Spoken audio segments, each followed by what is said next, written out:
السلام علیکم عزیز طلباء، میں آپ کا استاد محمد امین اردو کے لیکچر نمبر 10 کے ساتھ آپ کے سامنے حاضر ہوں۔ آج ہم اردو کا سبق نمبر 5، اس کا حصہ نمبر 2 اور لیکچر نمبر 10 اس کو پڑھیں گے۔ اس سے پہلے آپ تمام طلباء سے درخواست کہ ہمارے اسکول AMS ہائی اسکول کے چینل کو سبسکرائب کریں، بیل آئیکن کو دبائیں، لائک کریں اور شیئر کریں تاکہ تمام لیکچرز کی ویڈیوز آپ تک بر وقت پہنچ سکیں اور آپ اس سے مستفید ہو سکیں۔ عزیز طلباء، یہ اسکول کی کاوش ہے کہ وہ آپ لوگوں کے لیے آن لائن لیکچر کا اہتمام کر رہی ہے، تو امید کرتا ہوں کہ آپ بھی اس سے پورا مستفید ہونے کی کوشش کریں گے۔ تو ہم اپنے لیکچر کی طرف آتے ہیں۔ ہمارا آج کا لیکچر سبق نمبر 5 نسو اور صحیح کی گفتگو۔ قبل اس کے کہ میں اس ناول کو آگے مزید دوسرے حصے کو پڑھنا شروع کروں، تو ہمیں تھوڑا سا اس سے تعارف ڈپٹی نظیر احمد دہلوی جو اس کے مصنف ہیں اس کا بھی ہونا چاہیے۔ تو آپ کی کتاب کا صفحہ نمبر 27 کو لیجیے۔ ڈپٹی نظیر احمد کا مجھ سے تعارف کہ 1831 میں پیدا ہوئے، 1912 میں وفات پائی، ضلع بجنور میں پیدا ہوئے۔ والد کا نام مولوی سعادت نہیں تھا۔ ابتدائی تعلیم حاصل کرنے کے بعد دلی آ گئے، جہاں پر مولوی احمد خالق کے شاگرد ہوئے، دلی کالج میں داخلہ لیا اور وہاں سے فارغ التحصیل ہونے کے بعد مطلب وہاں پر سے اپنی تعلیم کو مکمل کرنے کے بعد زندگی کا آغاز انجا ضلع گجرات میں ایک استاد کی حیثیت سے کیا۔ آپ کے علاوہ اصلاحی انداز کے ہیں، کیونکہ ان سے انہوں نے مسلمانوں کی اصلاح کا کام لیا۔ اگرچہ ڈپٹی نظیر احمد کی مقصد پسندی نے ناول کو کسی حد تک متاثر بھی کیا، لیکن مقصدیت ان کے اسلوب بیان لطافت اور چاشنی کو ختم نہیں کرتی، کیونکہ ان کا جو مطلب تھا یا ناول کی جو خوبصورتی تھی وہ قائم دائم رہی۔ ان کی زبان علمی بھی ہے اور عوامی بھی۔ معاشرتی لطافتوں کا آئینہ دار محاوروں کے استعمال کا انہیں ملکہ بھی حاصل ہے، کیونکہ وہ معاشرتی الفاظ کو بہترین طریقے سے استعمال کرنے کی انہیں مہارت موجود ہے۔ بالخصوص عورتوں کی مخصوص زبان، محاوروں اور مکالموں کے وہ استاد مانے جاتے ہیں۔ یہ عورتوں کی جو گفتگو ہے اس کو ناول کے پیرائے میں لانا ان کو استاد مانے، اس فن کے ماہر مانے جاتے ہیں، استاد مانے جاتے ہیں۔ نظیر احمد دہلوی کا شمار اردو کے ارکان خمسہ میں ہوتے ہیں۔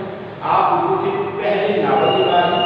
آپ کے ناولوں میں میرا الفروش، بنات الناش، توبۃ النصوص، فسانہ مبتلا اور ابن الوقت زیادہ اہم ہیں۔ تو یہ جو ہم آج ناول، اس ناول کا یہ حصہ یہاں پہ آج ہم اسٹڈی کر رہے ہیں کہ یہ ناول توبۃ النصوص سے لیا گیا ہے۔ تو عزیز طلباء، اب ہم اپنے حصے کی طرف آتے ہیں۔ اس میں 4 کردار کا ذکر کیا گیا ہے۔ اصل میں انہوں نے طلباء کو آداب معاشرت سے آگاہ کرنے، اس ناول کا جو مقصد ہے وہ طلباء کو آداب معاشرت سے آگاہ کروایا ہے، ناول کی نئی صورت سے متعارف کروایا ہے۔ انہوں نے طلباء کو محاورات کس طرح استعمال کیے جاتے ہیں اس سے آشنائی دلوائی ہے اس ناول میں، کیونکہ اس ناول میں طلباء کو کس طرح بہترین طریقے سے اپنے محاورے استعمال کرنے ہوں گے، طلباء کو بتانا ہے کہ اچھا طالب علم کیسے بن سکتا ہے۔ تو اب ہم اپنے باقاعدہ اسٹڈی کی طرف آتے ہیں۔ آپ صفحہ نمبر 30 کو لیجیے۔ چونکہ مشکل ہے، اگر مبتدی گھبرایا کرتے ہیں، مبتدی مطلب شروع کرنے والا گھبرایا کرتے ہیں، مجھ کو یقین ہے کہ گنجفہ میں تمہاری طبیعت خوب لگتی ہوگی۔ میں نے لیکچر میں بتایا کہ گنجفہ ایک کھیل ہے جس میں نرگی سی 96 پتے ہوتے ہیں اور 96 پتوں سارے کھیل کھیلا جاتا ہے۔ وہ بھی نسبت سے کھانے کی بہت آسان ہے۔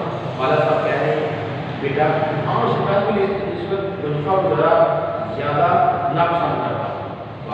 हाँ, शतरंज में तबीयत पर जोर पड़ता है और वजीफा में हाफ से। बेटा मेरी पसंदीदगी का कुछ खास तर यही सबब नहीं है, बल्कि मुझको सारे खेल बुरे मालूम होते हैं। कोई खेल भी अच्छा नहीं लगता। बात तुम्हारी इस बात से मुझको ताज्जुब होता है। ऐसे बोलता है मतलब हैरानगी होती है।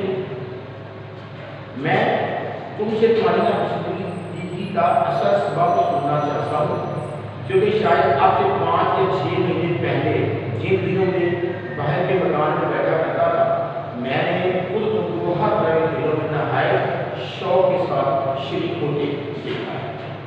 बेटा आप दुरुस्त फरमाते हैं, मैं हमेशा खेल के पीछे दीवाना बना रहता था, मगर अब मुझको तो दिल नफरत सी हो गई। दिल नफरत, दिल से मुझे नफरत हो गई।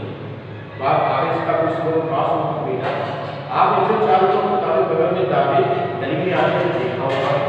वाह, वही जो गोरे गोरे 4 लड़के एक साथ रहते हैं, कटी जूतियाँ पहने, मुंडे हुए साथ, नीचे पाजामे, नीची चोलियाँ, जो खुले खुले लिबास है वो हमारे पहने होते हैं।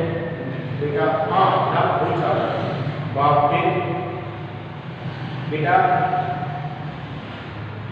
भला आपने कभी इनको किसी किस्म की शरारत करते देखा है?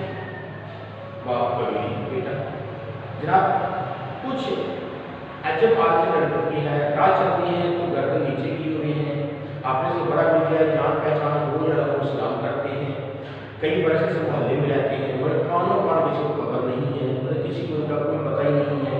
मोहल्ले में कोड़ियों लड़के भरे पड़े हैं, ये 20 लड़के पड़े हुए हैं यहाँ पे फिर नहीं है, लेकिन इनको किसी कुछ वास्ता नहीं मतलब ताल्लुक नहीं है। आपस में ऊपर करे चारों भाई ना कभी लड़ते हैं, ना झगड़ते हैं, ना गाली करते हैं, ना कसम खाते हैं, ना झूठ बोलते हैं, ना किसी को छेड़ते हैं, ना किसी पर आवाज़ कसते हैं। हमारे ही मदरसे में पढ़ते हैं, वहाँ भी इनका यही हाल है। कभी किसी की कोई झूठी शिकायत नहीं की। 1:30 बजे 1 घंटे की छुट्टी होती है जी। अरे पेट पे चलते लड़के खेल कूद में लग जाते हैं। ये चारों भाई पास कभी मस्जिद में जाकर नमाज पढ़ते हैं, पढ़ने चले जाते हैं।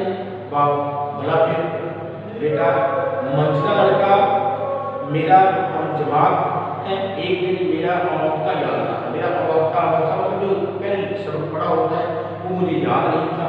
मौलवी साहब नहाए नाखुश हुए, मतलब नाराज हुए, और इस तरह शायद ने मुझसे फरमाया था वक्त मदरसी घर से घर मिला हुआ है, एक वो लड़के आपके हमसाए हैं, आपके साथ रहते हैं, इसके पास जाकर याद कर दिया। तो मैंने जो पूछा क्यों साहिब याद करा दिया करोगे, तो कहा स्टेशन सराखों पर गर्ज में अगले दिन इनके घर गया, आवाज़ दी, उन्होंने उनको अंदर बुला लिया। पूरी सी औरत तक पर चाय मार बिछाए, क्योंकि बैठी हुई है, कुछ पढ़ रही है। वो लड़के की नानी है, लोग इनको हजरत भी कहते हैं। मैं सीधा सामने दालान में अपने हम जुमात के साथ जा बैठा। दालान एक बड़ा सा कमरा में जाने वाला, वहाँ जाकर क्या हजरत भी अपने पढ़ने से फारिग हुए। उन्होंने मुझसे कहा बेटा तुमने मुझको सलाम नहीं दिया, लेकिन जरूर है कि मैं तुमको दुआ दूँ, जीते रहो, उम्र दराज हो, खुदा नेक हदायत दे। उनका ये कहना था कि मैं गायब के तुम्हारी ज़मीन में गड़ा जाता, लेकिन मुझे शर्मिंदगी महसूस हुई कि मैंने आपके सलाम क्यों नहीं बोला। वो फौरन में उठकर हैदर के साथ सलाम किया था। बस मैं बेटा बुरा मत मानना, ये बड़े मानसों का दस्तूर है, ये शरीफों का शिवा है क्या कि आपने से जो बड़ा हो उसको सलाम कर दिया करते हैं। और मैं तुमको ना टोकती, लेकिन चूँकि तुम मेरे बच्चों के साथ उठते बैठते हो, इस वक्त से मुझको जिता देना जरूर। इसके बाद हजरत भी ने मुझको मिठाई दी और बड़ा इसरार करके मतलब जिद करके कहकर खिलाई। मुल्कों में भी घर जाता रहा। हजरत भी मुझको अपने नवासों की तरह चाहने और प्यार करने लगी और उनको हमेशा रिस्पेक्ट करती थी। तभी से मेरा दिल तमाम खेल की बातों से खट्टा हो गया है, मतलब दिल खट्टा हो गया, दिल उचाट हो गया है, अब मेरा दिल नहीं करता। अजीब तो लगा। ये तौबा-तुन-नसूह नावल से लिया गया इक़्तिबास था जो हमने आज पढ़ा है। तो मैंने साथ साथ आपको वर्ड वही बताई है, उम्मीद है आप इनसे मुस्तफ़ीद होंगे। तो कुछ वर्ड्स नहीं मैंने यहाँ पर लिख लिए हुए हैं, हमें भी बहुत बड़ा रिवाइज कर लेते हैं कि मुब्तदी शुरू करने वाला, नापसंदीदगी नफरत, ताज्जुब, हैरानगी और मौका पड़ा हुआ पहले पड़ा हुआ जो शब्द है उसको मौका कहा जाता है। दिल खट्टा हो गया, दिल उचाट हो गया। और वो मुमकिन सवाल जो आपके पेपर में आ सकते हैं, इम्तिहान में आ सकते हैं, वो यहाँ पर लिखे हुए हैं, उनको भी एक नजर हम देख लेते हैं। सलीम अपने भाई के साथ मदरसे क्यों ना जाता था? इसलिए कि उसका भाई किसी हम जमात में सुबह सुबह पढ़ने चले जाता था और वो उसके बाद में स्कूल जाता था, इसलिए वो उसके साथ नहीं जाता था। ये आंसर जो है वो आपकी बुक्स में भी मौजूद है। सलीम ने 4 लड़कों की क्या खूबियाँ बयान की? सलीम ने 4 खूबियाँ बयान की थी कि वो रास्ते में चलते हैं तो उनकी नजरें नीची होती हैं, बड़ा बुलंद उसको सलाम कहते हैं, लंबे लंबे कपड़ों में पहने होते हैं, किसी को आवाज़ें नहीं कसते, किसी से लड़ाई नहीं करते वगैरह। ये खूबियाँ सलीम ने बयान की थी। हजरत भी कौन थी और उन्होंने सलीम को क्या नसीहत की? हजरत भी उन 4 लड़कों की नानी थी जिनके पास सलीम पढ़ने के लिए गया था और उन्होंने सलीम को नसीहत की थी कि बेटा जब भी वो किसी के पास जाओ, किसी बड़े के पास जाओ, उसको सलाम जरूर किया करो, चाहे आप उसे जानते हो या ना जानते हो। मजीद तफसील से अगर आप सवाल देखना चाहें तो आपको बुक्स में उसका जवाब मौजूद होगा। तो अजीज तलबा, उम्मीद है आपका ये हमारा लेक्चर